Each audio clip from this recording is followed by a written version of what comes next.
অস্থির হয়ে গেলেন, ভয় পেয়ে গেলেন। যুবক শোনো, সালাবি ভয় পেয়ে গিয়েছেন, আমি যদি আল্লাহর রাসূলের দরবারে পৌঁছে যাই আর এই মুহূর্তে যদি জিব্রাইল এসে সংবাদ দিয়ে দেয়, সাথে সাথে আমার বিচার শুরু হয়ে যাবে, মদিনার সমস্ত মানুষ আমারে ঘৃণা করবে। অতএব আমি আল্লাহর রাসূলের দরবারে আমি যাইব না। আল্লাহ তুমি আমারে মাফ করে দাও। যুবক কাঁদতেছেন।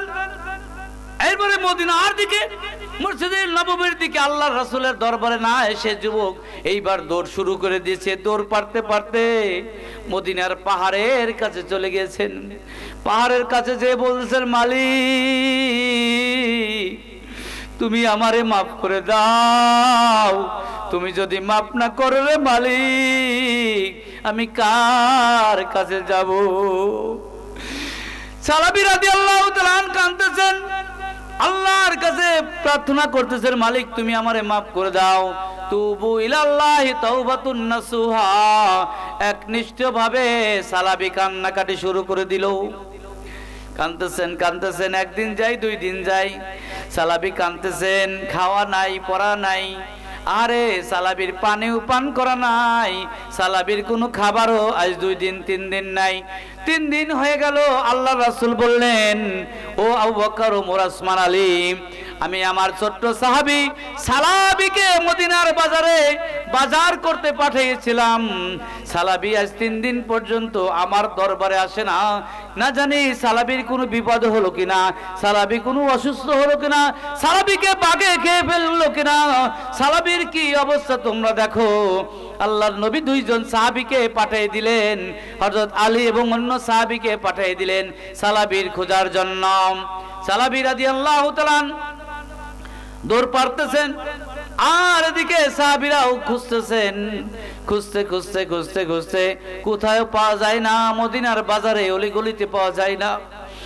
সাহাবীরা আলী রাদিয়াল্লাহু ওই পাহাড়ের কাছে চলে গেলেন। দেখে সালাবী আল্লাহর কাছে কাঁদতেছেন, মালিক তুমি আমারে মাফ করে দাও, তুমি আমারে মাফ করে দাও, তুমি আমারে জাহান্নামের আসামি বানাইও না। মালিক তুমি আমারে জাহান্নামের আসামি বানাইও না, আমারে তুমি জাহান্নামের আগুন থেকে বাঁচিয়ে দাও। কাঁদতেছেন।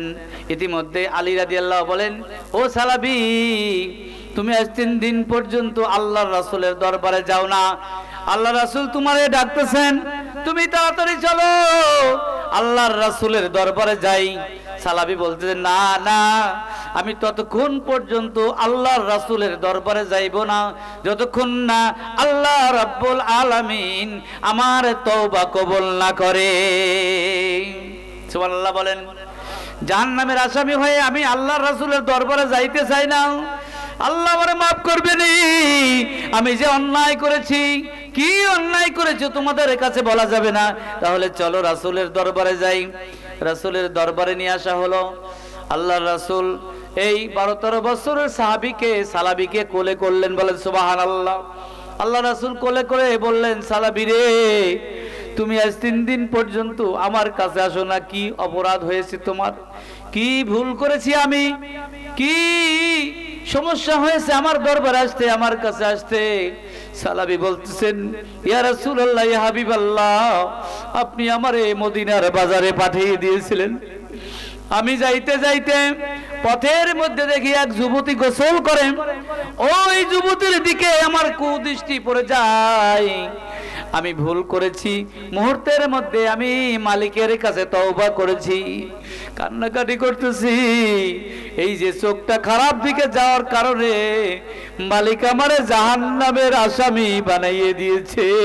আমার মালিক যদি মাফ না করে, আমি জাহান্নামের আসামি ছাড়া, জাহান্নামের খড়ি ছাড়া আর আমার কোনো উপায় থাকবে না। ইয়া রাসূলুল্লাহ, ইয়া হাবিবাল্লাহ, আমি আল্লাহর কাছে তওবা করেছি, আমার আল্লাহ কি মাফ করেছে কিনা আমি জানি না। এই জন্য আপনার দরবারে আসতে আমার লজ্জা করে, ঠিক কিনা বলেন? আল্লাহ রাসূল বললেন, ঠিক আছে, তুমি আল্লাহর কাছে তওবা করেছো, আল্লাহ যদি মাফ করে দেখি কোনো খবর আসে কিনা। সুবহানাল্লাহ বলবেন না? ইতিমধ্যেই হযরতে আজরাইল জান কবজকারী ফেরেশতা মালাকুল মউত আল্লাহর রাসূলের দরবারে চলে আসছে। আল্লাহর নবী বলেন, আজরাইল তুমি কেন আসছো? কয় আপনার কোলের ভিতরে যে সাহাবী, আপনার কোলের ভিতরে যে সাহাবী সালাবির জান কবজ করার জন্য আমি এসে পড়েছি। আল্লাহর হুকুম, আর কিছুক্ষণের মধ্যেই আপনার সালাবি নামের সাহাবীর জান কবজ করব। আল্লাহ রাসূল চোখের পানি ছেড়ে দিলেন। মালিক, আমার সাহাবী সালাবি তোমার কাছে তওবা করেছে। তুবু ইলাল্লাহি তাওবাতুন নাসুহা, একনিষ্ঠভাবে তওবা করেছে। মালিক, তুমি আমার সাহাবীকে maaf করেছো কিনা এই কথাটা জানতে চাই। কিন্তু জানার আগেই মালাকুল মউত সালাবির জান কবজ করার চলে আসছে। রাসূলের চোখের পানি দরদর করে যখন গাল বেয়ে পড়তেছিল, এমত অবস্থায় হযরত জিবরাইল আলাইহিস সালাতু ওয়াস সালাম আল্লাহর রাসূলের কাছে এসে বলতেছেন, আসসালাতু ওয়াসসালামু আলাইকা ইয়া রাসূলুল্লাহ ইয়া হাবিবাল্লাহ, হুজুর আপনার উপরে শান্তি বর্ষিত হোক। সুসংবাদ, সুবহানাল্লাহ বলবেন না? শুভ সংবাদ শোনেন, আপনার সাহাবী সালাবি আল্লাহর কাছে তওবা করেছেন যে অন্যায়ের কারণে আল্লাহ রাব্বুল আলামিন আপনার সাহাবীর ওই অন্যায় গুনাহটা maaf করে দিয়েছেন। সুবহানাল্লাহ জোরে বলেন। আল্লাহর নবী সান্তনা হয়ে গেল, স্বাভাবিক হয়ে গেলেন, মুস্কি হেসে দিলেন। সাহাবীকে বলতেন, সালাবি রে, আল্লাহ তোমারে maaf করে জান্নাতের মানুষদের খাতায় নাম লিখিয়ে দিয়েছে। বলেন সুবহানাল্লাহ। কিছুক্ষণের মধ্যেই সালাবির জান কবজ হয়ে গেল। ইন্না লিল্লাহি ওয়া ইন্না ইলাইহি রাজিউন। কন্ত তওবা করার পরে মারা গেলে খুশি না বেজার? আমার জীবনের গুনাহ যদি আল্লাহ maaf করে দেয়, মৃত্যুর আগে যদি শুনি যে আমার গুনাহ maaf হয়ে গেছে, আমার আর মরতে কোনো সমস্যা আছে? আমরা তওবা করব রোজার মাসে নাকি? তার আগে তো তওবা করার সুযোগ নেই নাকি? হুজুর দোয়া করে তওবা করব রোজার মাসে। এমন নামাজ পড়বো হুজুর, তারাবি নামাজ মানে তাড়াতাড়ি 20 রাকাত কে দরকার 40 রাকাত 10 মিনিটই পড়ে ফেলবো। তওবা করার সময় আছে ভাই। হযরত আলী রাদিয়াল্লাহু তাআলা জোহরের নামাজ পড়ার পরে মুসাল্লায় বসে বসে কাঁদতেছেন। আল্লাহর নবী বলেন, আলী তুমি কেন কাঁদো? আলী বলতেছেন, ইয়া রাসূলুল্লাহ ইয়া হাবিবাল্লাহ, আমি জোহরের নামাজ পড়েছি, এই ওযু দিয়ে আমি আসরের নামাজ পড়ার জন্য নিয়ত করছি, কিন্তু এই ওযু দিয়ে আসরের নামাজ পর্যন্ত যাইতে পারবো নাকি এর ভিতরেই আমার মৃত্যু হয়ে যাবে?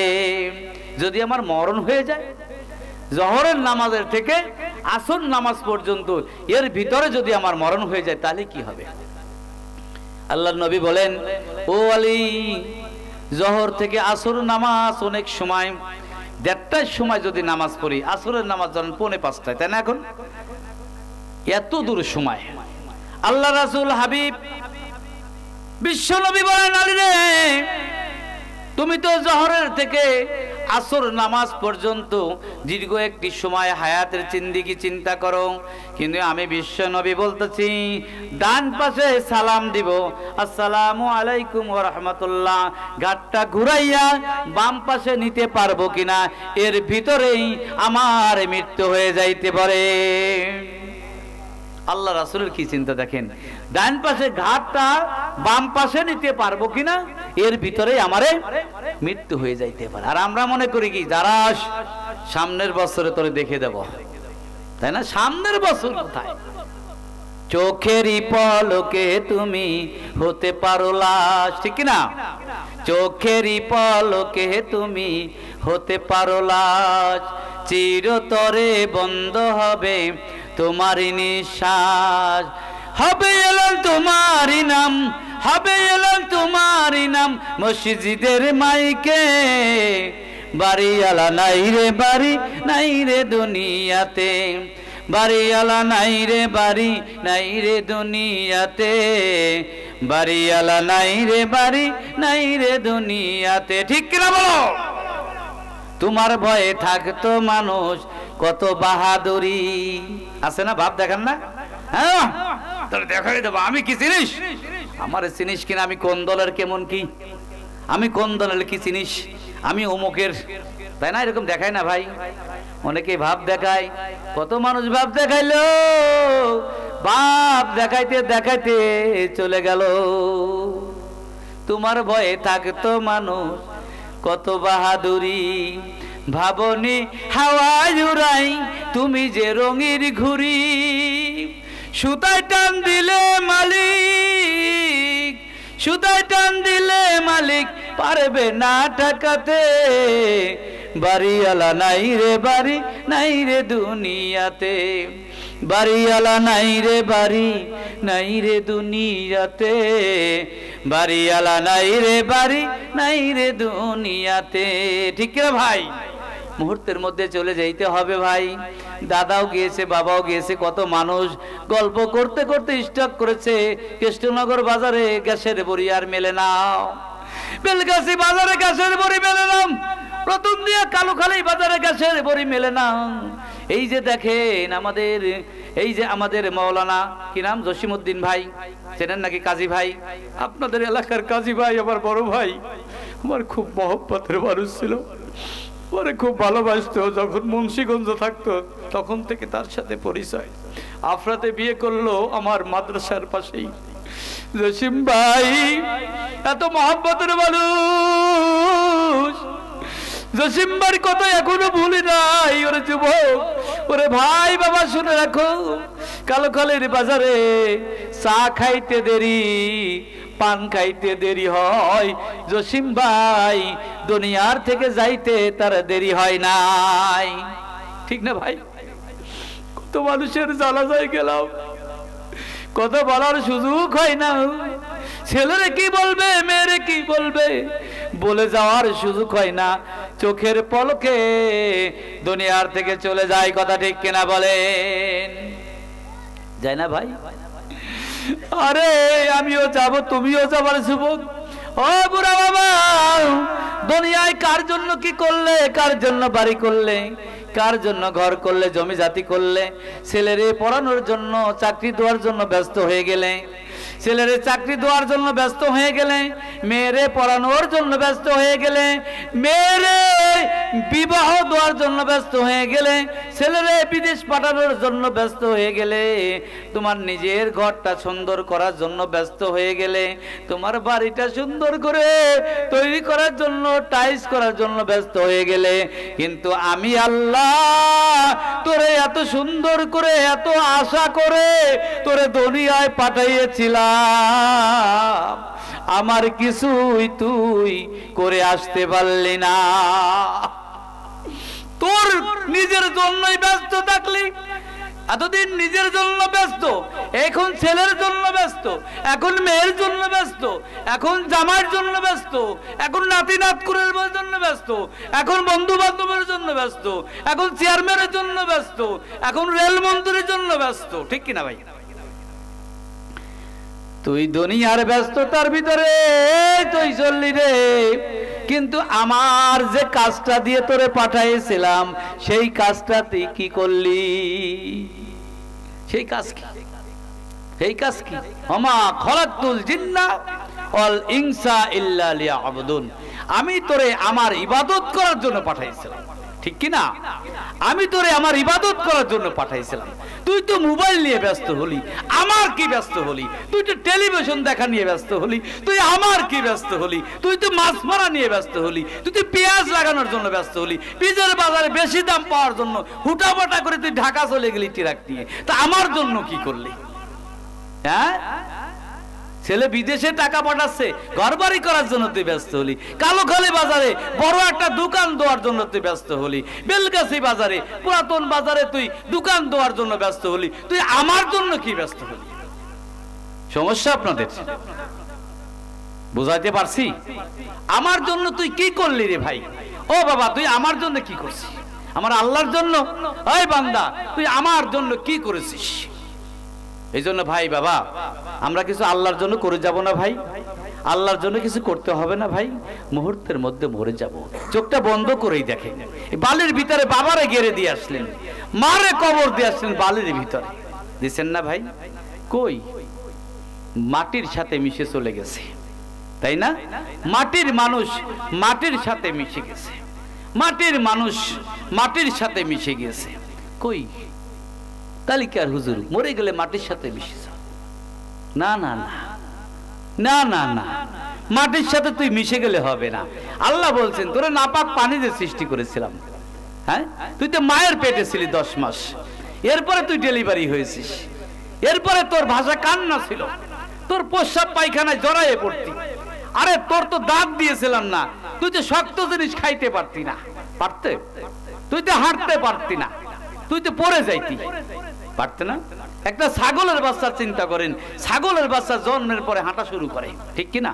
মুরগির বাচ্চা জন্মের পরে হাঁটা শুরু করে, আরে গরুর বাছুর জন্মের পরে হাঁটা শুরু করে।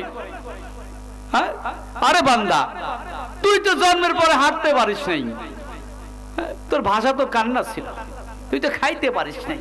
আরে কয়দিনে মাতব্বার হয়ে গেল? তোর পায়ের শক্তি কে দিল? তোর গায়ের শক্তি কে দিল? তোর মুখের শক্তি কে দিল? চোখের পাওয়ার কে দিল?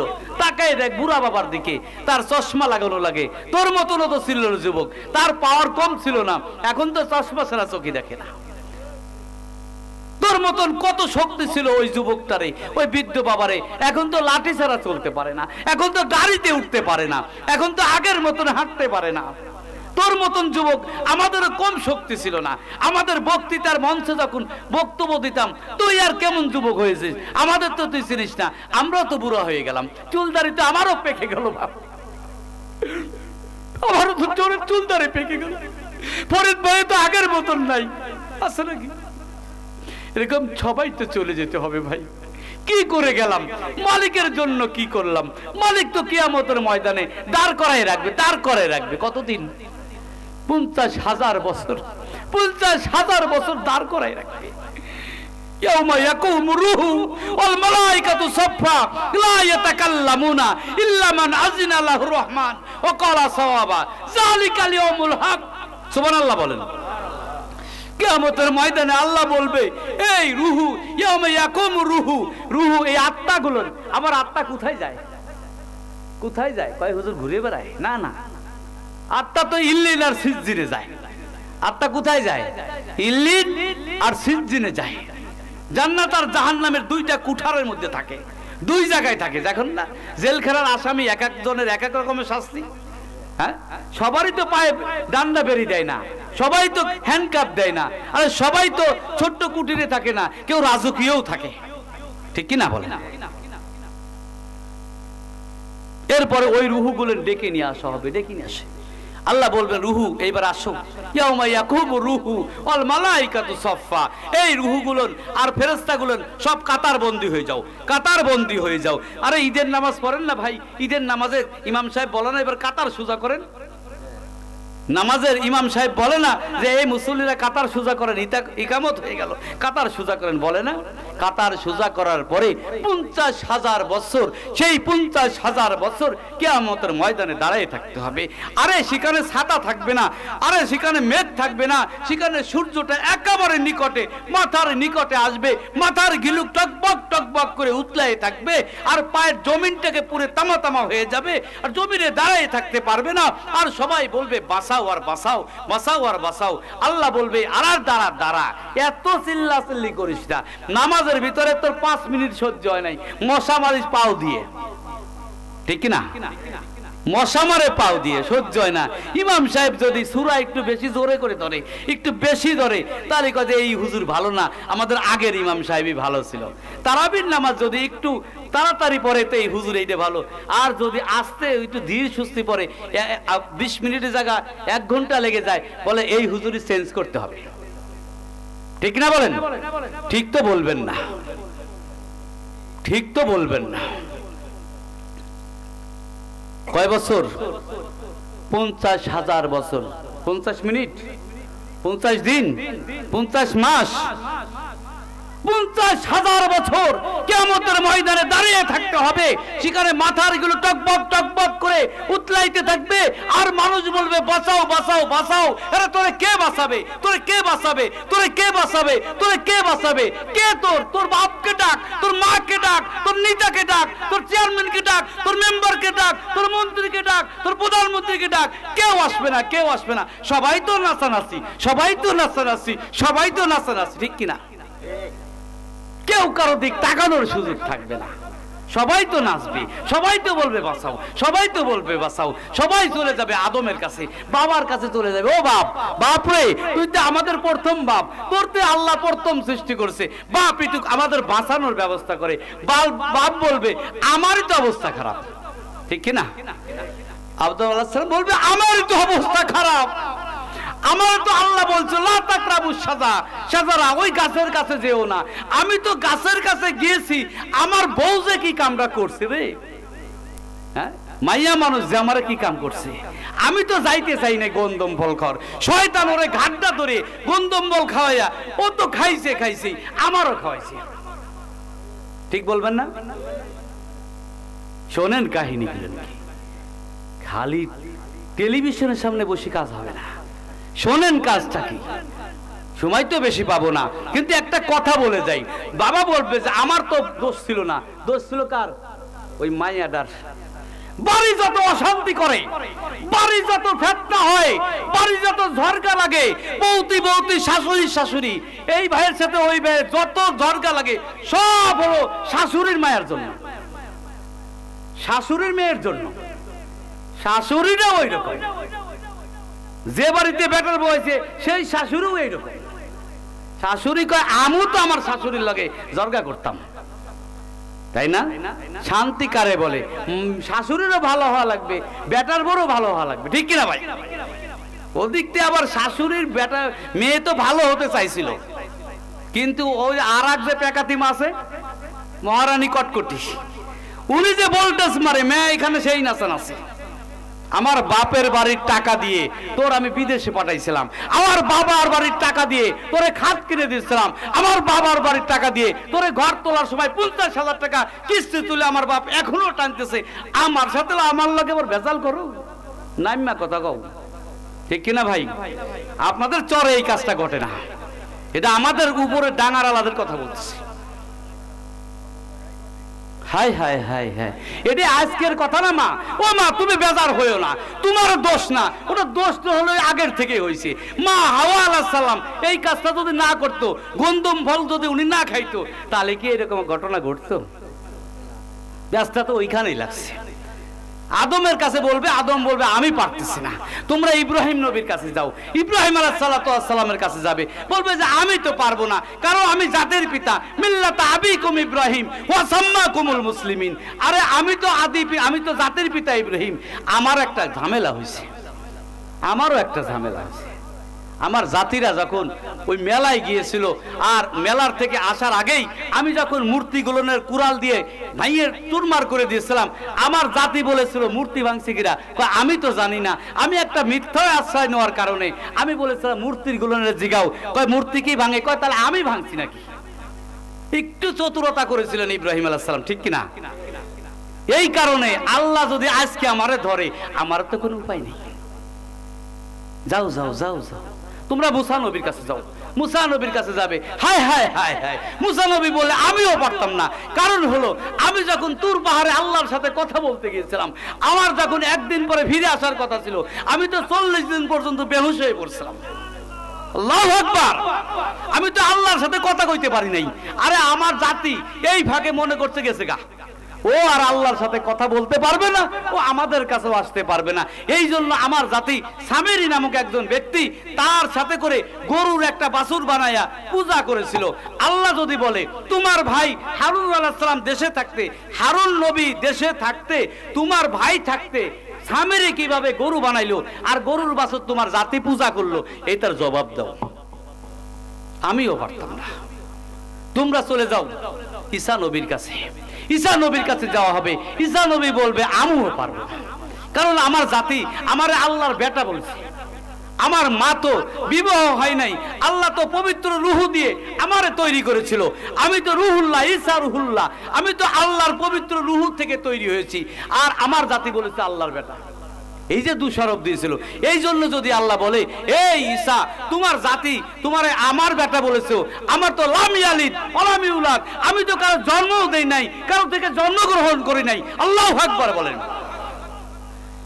এই জন্য আমি পেরেশানি আছি। তোমরা চলে যাও আখেরি জামানার নবীর কাছে, তোমরা চলে যাও আখেরি জামানার নবীর কাছে। লা ইউমিনু আহাদুকুম হাত্তা আকুলু হাব্বা ইলাইহি মিন ওয়ালিদিহি ওয়া ওয়ালাদিহি ওয়ান নাসি আজমাইন।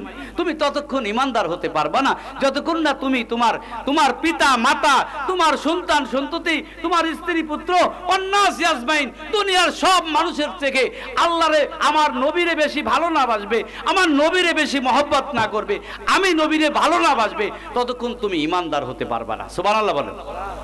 সেই নবীরে ভালোবাসতে, কার ভালোবাসার জন্য এখানে আইছি ভাই? নবীরে ভালোবাসার কারণে থেকে আসছি। আমার নবী ওমা আরসালনাকা ইল্লা রাহমাতাল লিল আলামিন, আমার নবী আল্লাহ রাব্বুল আলামিন রাহমাতুল লিল আলামিন হিসাবে দুনিয়ার মধ্যে প্রেরণ করেছেন। ওই নবীর কথা যদি শোনো, ওই নবীর কথা যদি তুমি মানো, তাহলে কাল কিয়ামতের মাঠে সব নবী ফেল মেরে যাবে, সব নবী সব মানুষ ফেল মেরে যাবে। ছেলের দেখে বাবা দৌড়াবে, বাবার দেখে সন্তান দৌড়াবে, বন্ধু বান্ধব কেউ পরিচয় দেবে না। একমাত্র সব যখন ব্যর্থ হয়ে যাবে, আমার আপনার নবী, আমার আপনার নেতা সরদারে দো আলম আহমদ মুস্তাফা মুহাম্মদ মুস্তাফা সাল্লাল্লাহু আলাইহি সাল্লাম উনি বলবে হ্যাঁ হ্যাঁ হ্যাঁ আমি আজকে তোরে সুপারিশ করে জান্নাতে নিয়ে যাব। সুবহানাল্লাহ, জোরে বলেন। কোন নবীরে তুমি পথে যাও, কোন নবীর সাথে যাইতে চাও? ওই নবীর সাথে যাইতে চাইলে এইরকম একটা মাহফিল হওয়ার দরকার আছে নাকি ভাই? প্রতি বছর মাহফিল হওয়ার দরকার আছে না? 14 বছর মাহফিল হয়েছে, 14 বছরে কি পরিবর্তন করেছেন? হিংসা কি বন্ধ হয়েছে? দলাদলি কি বন্ধ হয়েছে? মাতুব্বার আমার দেয় না কেন? সেক্রেটারি পদটা আমার দেয় না কেন? সভাপতি পদটা আমার দেয় না কেন? আরে ক্যাশিয়ার পদটা আমার দেয় না কেন? মাইরা মুইরা খাই না কি ওরা? আমিও খাইতাম, তাই না? এরকম মনে পড়ে নাকি ভাই? না না না না না না, পরকে এরকম দোষারোপ করো না, নিজেই আগে ঠিক হও। কুআনফুসিকুম আহলিকুম নার, নিজের অন্তরটাকে জাহান্নামের আগুন থেকে বাঁচাও, তারপরে পরের দোষ দাও। বলে না ওই লোকটা খারাপ, ওই হুজুরটা খারাপ, ওই ইমাম সাহেবটা খারাপ, ওই মুসল্লিটা খারাপ, ঠিক কিনা ভাই? এরকম বলে না ওকে? আরে হুজুররা আগে জাহান্নামে যাবে, হুজুররা খাইছে দেশটা, এইসব কথা বলে কিনা ভাই? টুপিওয়ালারে দেখতেই পারে না, দাড়িওয়ালারে দেখতেই পারে না, জুব্বাওয়ালারে দেখতেই পারে না। আরে ভাই তুমি আগে ঠিক হয়ে যাও, তোমার তো চোখ নাই, টুপিওয়ালারে দেখবে না। টুপিওয়ালা জমিনে থাকে, টুপিওয়ালারে জায়নামাজে বসে থাকতে দেখো, টুপিওয়ালা জান্নাতে চলে গেছে আগেই। বলেন সুবহানাল্লাহ। আল্লাহ রাসূল সাল্লাল্লাহু আলাইহি সাল্লাম মিরাজে গিয়েছেন, মিরাজে যাওয়ার পরে আরে জান্নাত, আরে আরশে মওলায় হাঁটতেছেন আল্লাহ রাসূল। এখন দেখে বিলাল রাদিয়াল্লাহুর খরমের শব্দ শোনা যায়। আল্লাহু আকবার। এ বিলাল, এ জিবরাইল, এটা কি রে আমার সামনে দিয়ে হাঁটে? মনে হয় আমার বিলালের হাঁটার শব্দ পাই। ইয়া রাসূলুল্লাহ, ইয়া হাবিবাল্লাহ, এটা তো আপনার বিলাল হাঁটতেছে। আল্লাহু আকবার। আরে বিলাল তো হাবশী গোলাম, বিলালে তো পছন্দ করো না, গরিব বলে তো জিগাও না। গরিব মানুষের তো তোমাদের কাছে দাম নাই, তোমার করে টাকার গরম হয়েছে, এই জন্য তোমার সাথে ভাব এসে গেছে। গরিব পেটে ঘোড়া চালাইছে, ভ্যান চালাইছে, তারা তো তুমি কিছু মনে করো না। অথচ বিলাল রাদিয়াল্লাহু তাআলা আল্লাহর নবী মিরাজে গেছেন আরশে মওলায়, বিলাল রাদিয়াল্লাহু তাআলা আল্লাহর নবীর আগেই হাঁটতেছে। সুবহানাল্লাহ। চার দোকানে যায় বলেন। নুমান ইবনে হারিসা, আরে আল্লাহর নবী জান্নাতের ভিতরে হাসছে, নুমান বিন হারিসা কোরআন তেলাওয়াত করতেছে। আল্লাহু আকবার বলেন। আগের মাইয়ারা, আগের মা বোনেরা বাড়ি কোরআন শরীফ বেশি বেশি করে পড়তো। আমাদের মা চাচিদের দেখছি, দাদি নানিদের দেখছি, গুনগুন করে কোরআন শরীফ পড়তো। কোরআন শরীফ না পড়তে পারলেও তসবিহ হাতে থাকতো। রমজান মাসে শবে বরাতের রাত্রে এরকম ভাবে তসবিহ থাকতো, জিকির আজকার থাকতো। এখন তো পেকাতিমা ঢুকছে, এখন তো স্টার জলসা ঢুকছে। ওরা শয়তান, তোর বাড়ির ভিতরে তো হিন্দু ঢুকছে রে, তোর বাড়ি দুটো দেবতা ঢুকছে, তোর তো শান্তি হবে না। যেই বাড়িতে মহারানী কটকটি ঢোকে, যেই বাড়িতে ঢংকার পেকাতিমা ঢোকে, যেই বাড়িতে এই স্টার জলসার রং ঢং আর তামেশা ঢোকে, সেই বাড়িতে তো শান্তি হওয়ার কথা না। কয় হুজুর কি জানেন, আমরা দেখি আমাদের জ্ঞান খুব বেড়ে যায়। জ্ঞান বাড়ে হিন্দুর জ্ঞান, তো মুসলমানের জ্ঞান নাই। তোর তো মুসলমানের জ্ঞান নাই, তোর বাড়িতে রহমত আসবে না। আগের কুত্তা পুষতো না, কুত্তা পুষলে রহমতের ফেরেশতা আসে না। তোর কুত্তা তোর পুষা লাগবে না, কুত্তা তোর ঘরের ভিতরে, কুত্তা তোর ঘরের ভিতরে নাচানাচি করে। হিন্দুদের উলুর ধ্বনি তোর ঘরের ভিতরে। কিসের নামাজি তুই? আয় মুসল্লি, কিসের নামাজ পড়ো তুমি? আয় কিসের নামাজ পড়ো? ফেরি খাবার ইফতারি খাবা, ওইটা বন্ধ করে রোজার মাসে বন্ধ করবা, ঠিক কিনা বলেন? এই যদি বন্ধ করতে পারো, আরে রমজান মাসের রোজার হাকিকত যদি তুমি ঠিক মতন জানো, শাহরু রমাদান আল্লাজি উনজিলা ফীহিল কুরআন হুদাল লিন্নাস, যে কুরআন নাজিল হয়েছে মানুষের হিদায়াতের জন্য, যদি রমজান মাসে এই আমলগুলো হিদায়াতমূলক আমল করো, তাহলেই তুমি কাল কিয়ামতের ময়দানে নবীর শাফায়াত পাইবে। রমজান মাসে একজনের ইফতারি খাওয়াইলে তুমি যদি এক গ্লাস শরবত খাও, সাহাবী বলেছেন হুজুর আমি তো গরিব মানুষ, আমার তো পেট ভরে খাওয়ানোর সুযোগ নাই। আরে তুমি এক গ্লাস শরবত খাও, হুজুর আমার শরবত কেনার পয়সা নাই। রাসূল বলেছেন এক গ্লাস একটা খুরমা খেজুর খাও, হুজুর আমার খুরমা খেজুর খাওয়ানোর পয়সা নাই। আরে তুমি এক গ্লাস পানি খাওয়াই দাও। রোজাদার ব্যক্তিকে যদি তুমি এক গ্লাস পানি খাওয়াই দাও, কাল কিয়ামতের ময়দানে আল্লাহ তাবারক ওয়া তাআলা ওই কঠিন হাসরের দিনে যেদিন মানুষ বাঁচাও বাঁচাও বলে চিৎকার পারবে, যেদিন মানুষ এক গ্লাস পানির জন্য অস্থির হয়ে যাবে, সেই দিনে আমি আল্লাহর রাসূল হাউজে কাউসারের পানি তোমারে পান করাইব। সুবহানাল্লাহ, জোরে বলেন। সেই নবীরে ভুলে যাও কেন তুমি? সেই নবীরে তুমি ভুলে যাও কেন? কোন পথে আছো? তাহলে সেই নবীর মজবা জমানোর দরকার আছে না ভাই? নাকি কত টাকা পয়সা কত জায়গায় চলে যায় না ভাই? আহা, সেই নবীরে মহব্বত করো, যেই নবী কবরেও থাকবে, যেই নবী হাসরেও থাকবে, যেই নবী সব জায়গায় থাকবে। এরা তোমার জান্নাতে না যাওয়া পর্যন্ত একটা উম্মাত মান ক্বালা লা ইলাহা ইল্লাল্লাহ ফাদাখালুল জান্নাহ। সুবহানাল্লাহ বলেন। কোন নবী সাল্লাল্লাহু আলাইহি সাল্লাম নবী বলেছেন মান ক্বালা লা ইলাহা ইল্লাল্লাহ ফাদাখালুল জান্নাহ।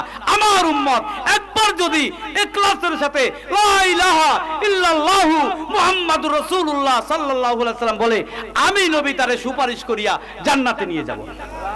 পিছনেতে সুবহানাল্লাহ বলেন। ঘুমাইছেন নি? লা ইলাহা তো বলবা না, লা ইলাহা তো খায়া ফেলেছে টেলিভিশনে আর এই মোবাইলে লা ইলাহা খাইছে। আরে মুসল্লির আগে মসজিদে বসে কর গুনতো, সুবহানাল্লাহ সুবহানাল্লাহ বলতো। এখন মুসল্লি মসজিদের ভিতরে বসে টানে, ইমাম সাহেবও টানে। হায় হায়, ইমাম সাহেব মসজিদের নামাজ পড়ানোর আগে ইমাম সাহেব মসজিদের ভিতর দিয়ে টানতেছে। আর আমি বাগমারা নামাজ পড়াতাম রাজবাড়িতে, মুসল্লিরা টানে, তখন মোবাইল ছিল না, মুসল্লিরা টানে কি টানে? সিগারেট টানে। আজান হয়েছে তো আজান হওয়ার পর সিগারেট ফেলে দিয়ে নামাজ পড়ে। ওযু করলেন না, কয় হুজুর ও বিড়ি খাইলে কি ওযু ভাঙে? মুসল্লি আগেও মুসল্লি টানতো। আরে মুসল্লি নামাজ পড়ে, হায় হায়, আমি তো আশ্চর্য হয়ে গেলাম। বাগমারা এখন তো মেন রোড হয়েছে, পল্লী বিদ্যুতের আগে যে বাগমারাটার চত্বর বাজার, ওই বাজারে যখন ইটের রাস্তা ছিল, আমি আসর নামাজ পড়ে মাগরিব পর্যন্ত বসে বসে একা একা ভাবতাম আমার তো কোনো বন্ধু, নামাজ পড়ে একা একা ভাবতাম। সবার সাথে তো মিশতাম না, সবার সাথে তো মিশা যায় না, সবার জায়গায় তো বসা যায় না। এখনো বেলগাছির বাজারে যে সমস্ত চায়ের দোকানে টেলিভিশন চলে, ন্যাংটা ছবি চলে, বেলগাছি বাজারের এরকম ভাবে অনেক মুসল্লি নামাজ পড়ে টেলিভিশনের ন্যাংটা ছবি দেখে। আমি মাওলানা নিজাম, আমি কখনো ন্যাংটা ছবির ঘরে বসি না। চ্যালেঞ্জ করেন, আমার বেলগাছের ছেলেরা আছে, চ্যালেঞ্জ করেন যে আমি টেলিভিশনে যেখানে টেলিভিশনের সামনে বসি, খবর চলতে দেখলাম একটু, কিন্তু দেখি যেই খবরওয়ালা যখন কয়, আমি কই ভাই একটু ঘুরাই দাও, ও যে ঘুরাই না, ওর দোকানে আর যাই না। ঘুরাবো না তোমার দোকানে, আমি যাবো না, তোমার দোকানে চাও খাবো না। কয় তোমার মতন মৌলবি না আসলে আমার চা ভালোই বিক্রি হয়, হক বিক্রি। তা তো হবেই বাবা। আরে বাগমারার মুসল্লি কি করে জানেন? সব মুসল্লি মরে গেছে। যেসব মুসল্লি আমার পিছনে নামাজ পড়তো আমার ছাত্র জীবনে, এখন একটাও নাই, সব গেছে। এরা কি করতে জানেন? আসরের নামাজ পড়ার পরে মাগরিবের আগে বসে বসে তাস খেলে।